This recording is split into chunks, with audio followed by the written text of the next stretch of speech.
The time for hit and run is over. If you hit, you get hit back. Strong words this morning from Iran's Ayatollah Khamenei just after ballistic missiles, more than a dozen, fired into two major air bases in Iraq housing American troops. Iran buried its former top general hours after those revenge attacks. Iran's foreign minister says it did not seek escalation or war, but would defend against any aggression. Iranian state TV says it was revenge for last week's killing of General Qasem Soleimani. One base targeted was in Erbil in northern Iraq. The other was at Al-Assad Air Base, home to about 1,500 personnel.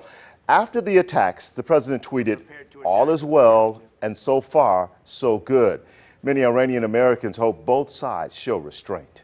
I feel for the troops that are going there right now. I feel for their families.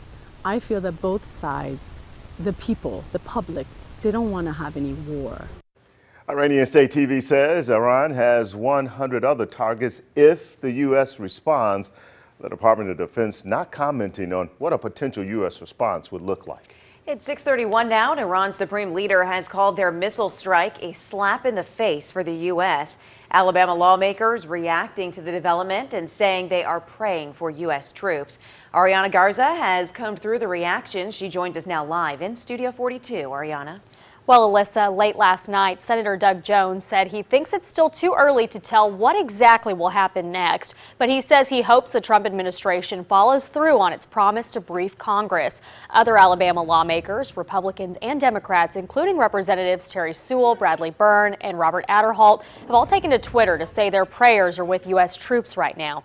After President Trump tweeted all is well, Representative Mike Rogers spoke to CNN saying he thinks this is time to de-escalate this situation with Iran. We also spoke to Leonard Smoot, who served 24 years in the U.S. Marine Corps and helped move and train troops. He now coaches the golf team at Miles College. Here's what he had to say about the conflict.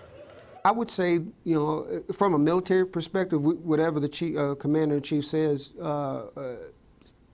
gives the word to us that we're going to be ready to go. But what I would also say, let's be mindful that we have families.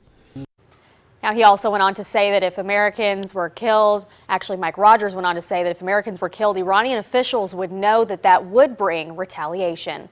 President Trump said on Twitter that he will make a statement this morning, but it's not yet clear what time that will take place. Alyssa? And Ariana,